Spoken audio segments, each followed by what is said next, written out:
Hello दोस्तों, मैं हूं आपका दोस्त जगजीवन। आप सभी को होली की शुभकामनाएं। नमस्ते, जोहार। आज होली का त्यौहार है। होली मुख्यतः हिंदुओं का पर्व है। इसे रंगों का त्यौहार या खुशियों का त्यौहार भी कहा जाता है। होली को धुलेंधी, फगुआ के नाम से भी जाना जाता है। इस पर्व को मनाने के पीछे कई पौराणिक कथाएं प्रचलित हैं। हिंदुओं में यह पर्व फाल्गुन पूर्णिमा के दिन मनाया जाता है और उस पौराणिक कथा के अनुसार हिरण्यकश्यप नामक एक असुर राजा के पुत्र प्रहलाद एवं हिरण्यकशिपु की बहन होलिका पर आधारित है। प्रहलाद विष्णु भक्त था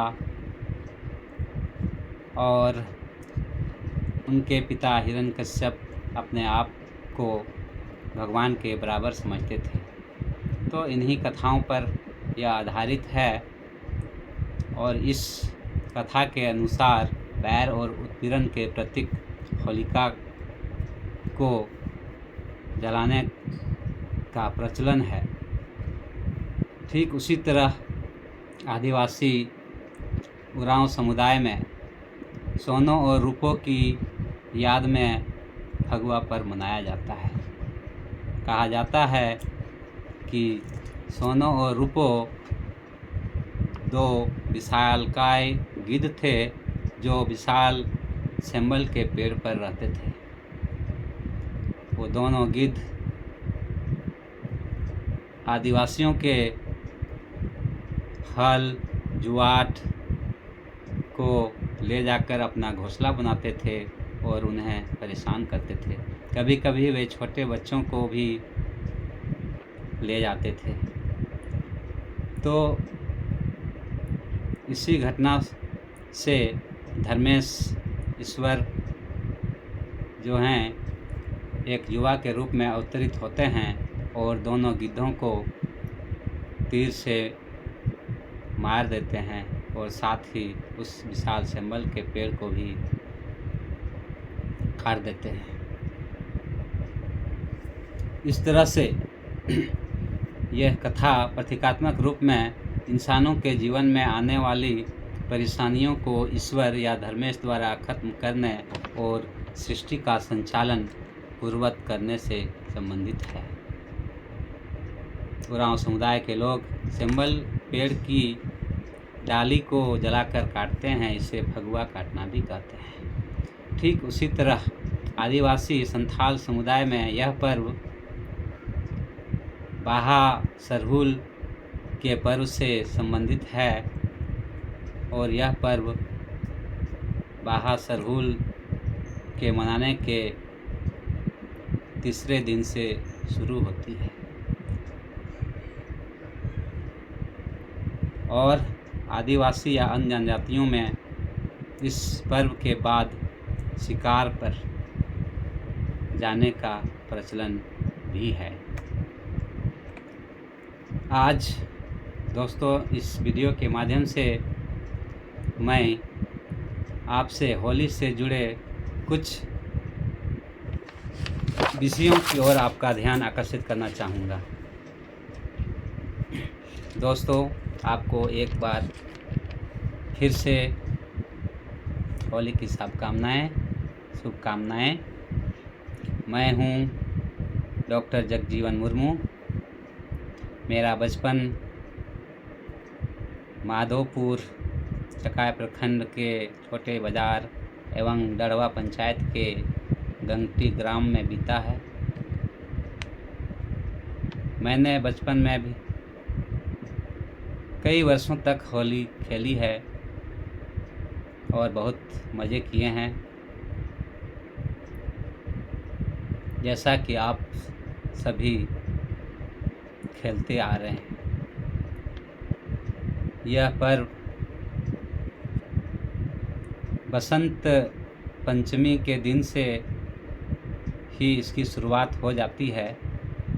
लोग मंडली बनाकर हर एक शाम को एक जगह एकत्रित होकर फगुआ के गीत गाते हैं और ढोल नगाड़े बजाकर मस्ती करते हैं। और ठीक होली के दिन सुबह 8 बजे से ही लोग धूल कीचड़ से खेलना शुरू करते हैं और जैसे जैसे दिन ढलता है लोग रंग अबीर गुलाल लगाकर एक दूसरे के साथ होली खेलते हैं, आपस में गले मिलते हैं। और ऐसा माना जाता है कि इस पर्व में लोग अपनी पुरानी सारी बैर को भूलकर एक दूसरे को गले मिलते हैं और खुशियाँ बांटते हैं। तो आइए दोस्तों, मैं इस वीडियो के माध्यम से होली से संबंधित विशेष पहलुओं की ओर आपका ध्यान खींचने जा रहा हूँ। जैसा कि आप सभी जानते हैं, यह खुशियों का पर्व है। अतः सभी लोगों को चाहिए कि सामाजिक समरसता एवं सद्भाव बनाए रखें। कोई ऐसा व्यवहार ना करें कि किसी दूसरे समुदाय या गैर हिंदू लोगों की भावना आहत हो। आदिवासी समुदाय में यह फगुआ पर्व के तौर पे मनाया जाता है और इसकी अलग विशिष्टता है। आदिवासी समुदाय के लोग प्रकृति प्रेमी होते हैं। उनका धर्म भी प्रकृति से जुड़ा होता है। प्रकृति पूजक होने के कारण उनका यह पर्व सरहुल पूजा के साथ ही शुरू होता है। इस पर्व में वे धूल मिट्टी कीचड़ एवं सादा पानी से ही खेलते हैं। आदिवासियों में रंग अबीर गुलाल खेलना वर्जित है। कुछ ग्रामीण क्षेत्रों में ऐसा माना जाता है कि अगर कोई पुरुष, चाहे वो गैर आदिवासी ही क्यों न हो, अगर किसी आदिवासी युवती या महिला के सिर पर रंग या अबीर लगा दे तो ऐसा माना जाता है कि उस पुरुष ने उस महिला को जीवन साथी के रूप में वरण कर लिया है, क्योंकि आदिवासी समाज में रंग अबीर को सिंदूर की तरह ही स्वीकार किया जाता है।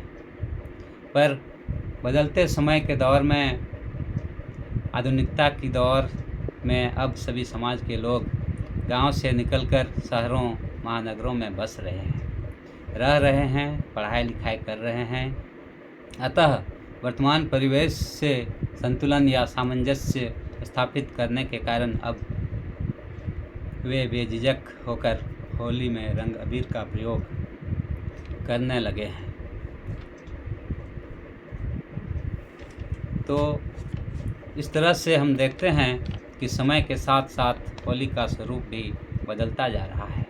आदिवासियों में यह जो प्रथा है रंग अबीर न खेलने की, इसके पीछे एक विशिष्ट कारण भी हो सकता है, क्योंकि आदिवासी समुदाय की एक विशेषता यह है कि वह अन्य समुदाय के लोगों के साथ जल्दी से घुल मिल नहीं पाते हैं और इसी वजह से वो दूसरे समुदाय के साथ या दूसरे समुदाय में चल रही परंपराओं को अपनाना पसंद नहीं करते हैं। शायद यही वजह है कि वे रंग अबीर का प्रयोग नहीं करते हैं। आप सभी जानते हैं कि होली में बहुत हुड़दंग होता है। कहने का मतलब यह है कि आप सभी यह देखते होंगे कि राह चलते आदमियों को रंग लगाना, उसकी इच्छा के विरुद्ध पानी डालना, गाड़ियों ट्रेनों में पथराव करना, जूतियों पर रंग के गुब्बारे फेंकना होली की मर्यादा को भंग करता है। इससे आपस में टकराव की स्थिति बन जाती है और दंगे भी भड़कते हैं। अतः सभी व्यक्तियों को चाहिए कि बिना मर्जी के किसी के साथ होली ना खेलें। साथ ही अबोध बच्चों एवं नववयस्कों को यह समझाएं कि किसके साथ होली खेलना है और कैसे खेलना है। अंत में मैं आप सबों को होली के दुष्परिणाम के बारे में बताना चाहूँगा।